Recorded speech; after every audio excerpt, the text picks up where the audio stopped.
Why are there not more people talking about the scent of decay? The farmhouse stood alone. It was a silhouette against the dying light. Its once vibrant walls now faded, a mere shadow of its former self.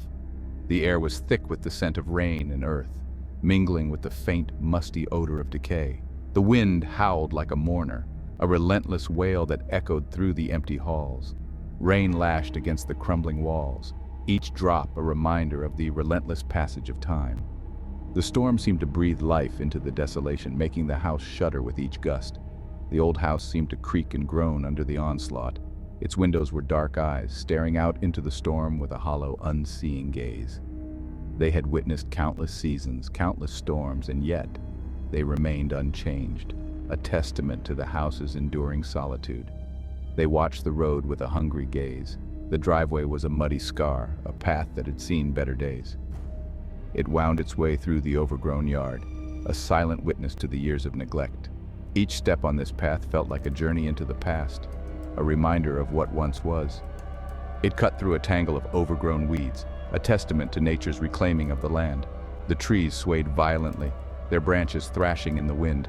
They seemed to reach out, as if trying to grasp something just out of reach, their skeletal fingers clawing at the house.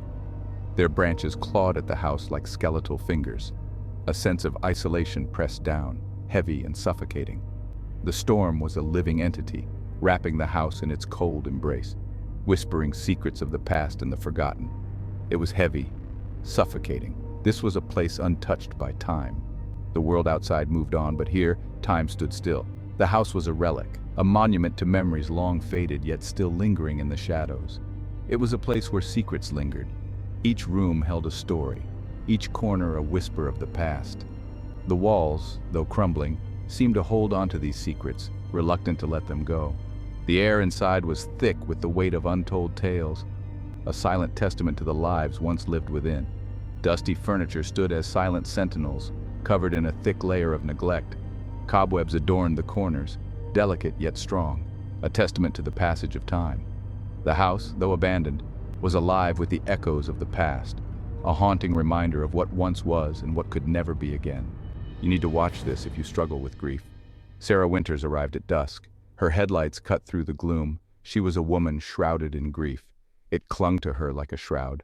Her husband, Thomas, was gone. A car accident had stolen him away. She had fled the city. The memories there were too painful. This farmhouse, this relic of the past, was her refuge. Or so she hoped. She stepped inside. The air was stale and cold.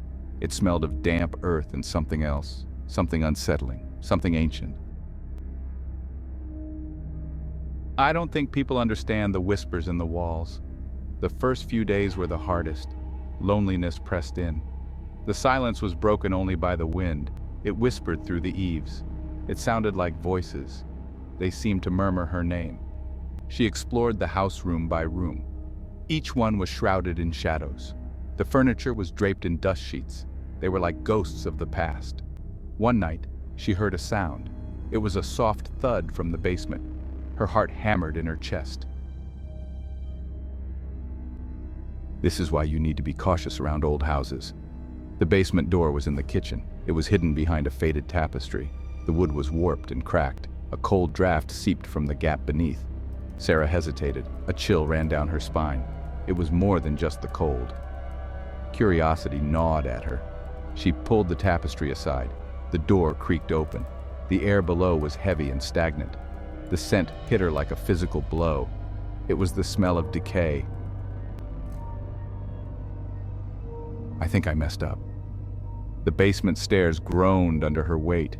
Each step she took seemed to echo louder than the last, as if the house itself was warning her to turn back. The wood was old, worn, and every creak sent shivers down her spine. The air grew colder with each step.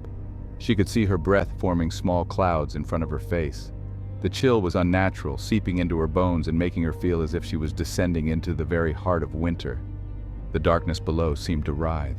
Shadows moved in ways that defied logic, as if they had a life of their own.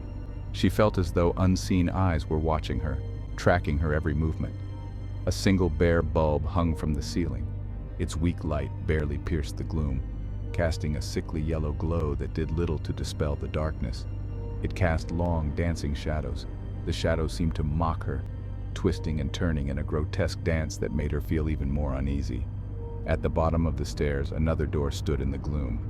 It was almost as if it was waiting for her, daring her to come closer.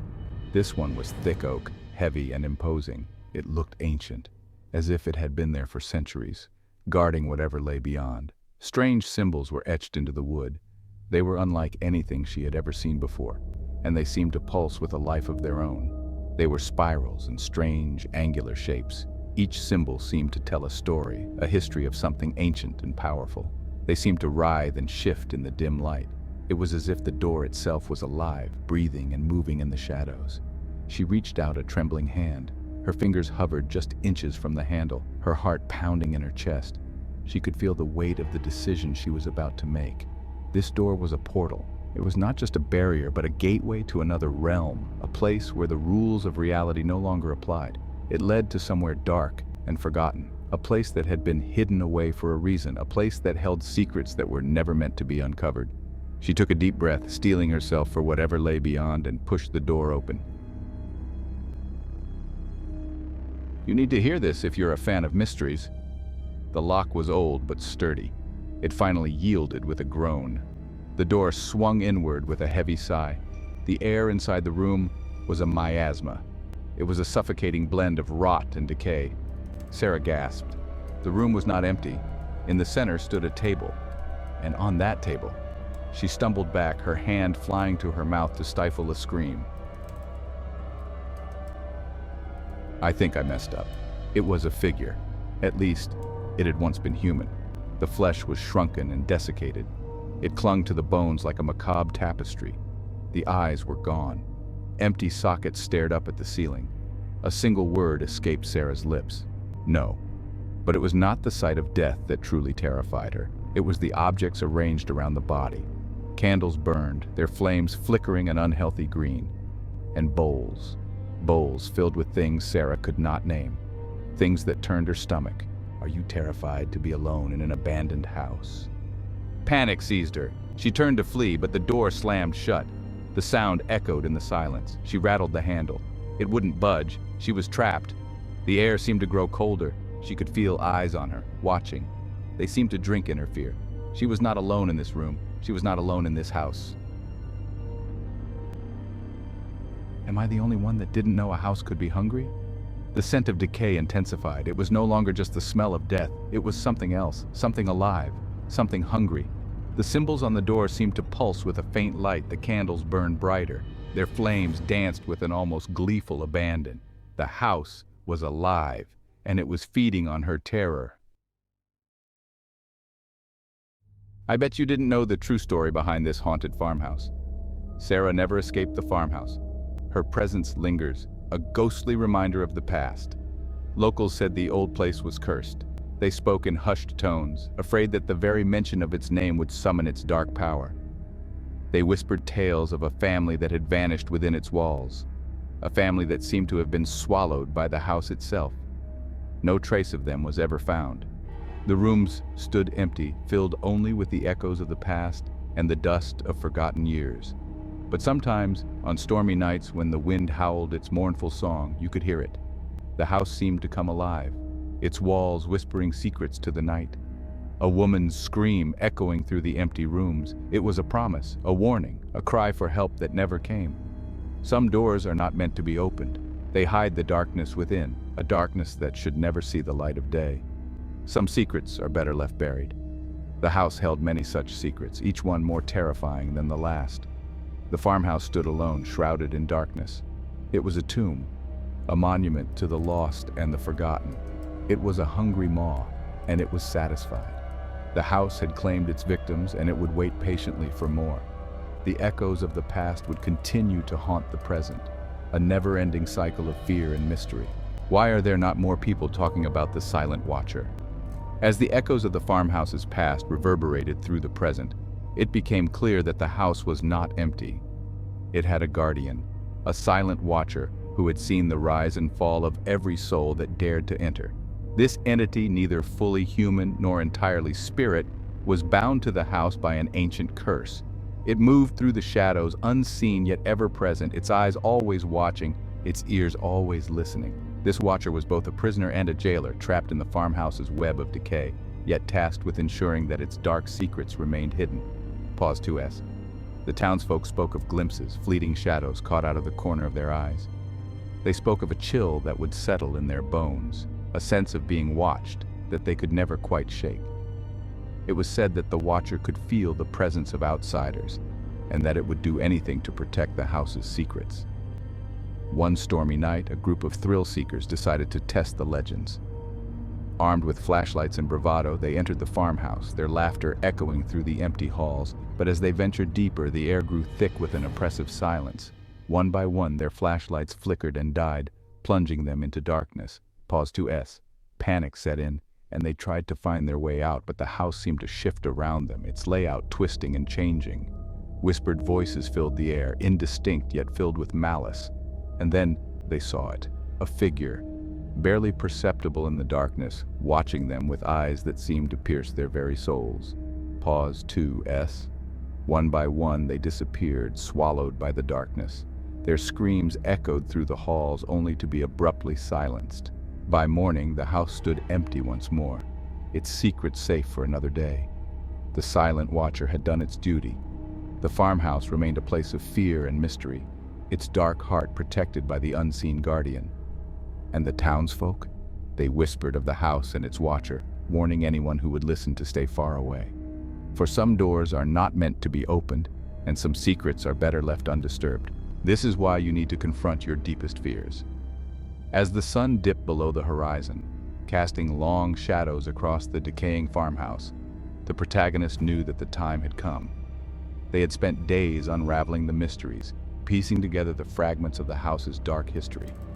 Now, standing at the threshold of the heart of the decay, they felt a mixture of fear and determination. Pause 2S.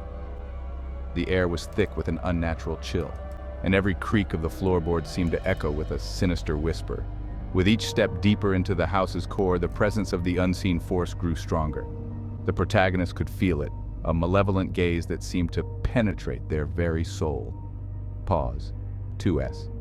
They reached the center of the house, a room that had long been sealed off from the world. The walls were covered in a thick layer of grime, and the air was heavy with the scent of rot. In the center of the room stood an ancient mirror, its surface marred by cracks and age. It was here that the truth would be revealed. Pause 2S. Gathering their courage, the protagonist stepped forward and looked into the mirror. At first, they saw only their own reflection, distorted and twisted by the cracks. But then, the image began to change. Shadows swirled within the glass, forming the shape of the silent watcher. The figure's eyes, cold and unfeeling, met the protagonist's gaze. Pause 2S. In that moment, the protagonist was flooded with visions of the past. They saw the house as it once was, a place of life and laughter, now twisted into a prison of decay. They saw the watcher, a once human soul bound to the house by a curse, tasked with guarding its secrets for eternity. And they saw the truth of their own connection to the house, a lineage tied to the dark history that had led them to this moment. Pause 2S. The watcher stepped forward, emerging from the mirror and standing before the protagonist. The air crackled with tension as the two faced each other, the weight of centuries pressing down upon them. With a voice that seemed to echo from the depths of time, the watcher spoke.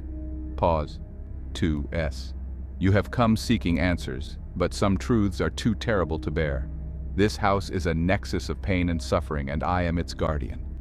You cannot change what has been done, but you can choose to leave, to let the secrets remain buried. Pause 2S. The protagonist felt a surge of defiance. They had come too far to turn back now. Summoning all their strength, they confronted the watcher, demanding to know how to break the curse and free the house from its grip of decay. Pause 2S. The watcher hesitated, a flicker of humanity passing through its eyes. To break the curse, you must face your deepest fears. You must confront the darkness within yourself and within this house. Only then can the cycle of decay be broken. Pause 2S.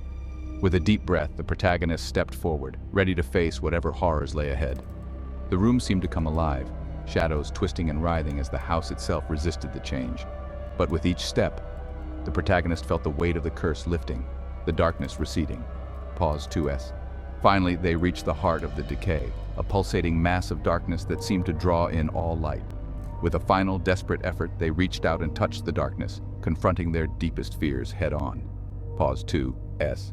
The room exploded with light, the darkness shattering and dissipating. The house, once a place of decay, began to heal, its walls shedding their grime and rot. The silent watcher, freed from its eternal duty, faded into the ether, leaving the protagonist standing alone in the now silent room. Pause 2S. The farmhouse, once a place of fear and mystery, was now a place of peace. The protagonist, having faced their deepest fears and uncovered the truth, walked out into the dawn, leaving the past behind and stepping into a new beginning.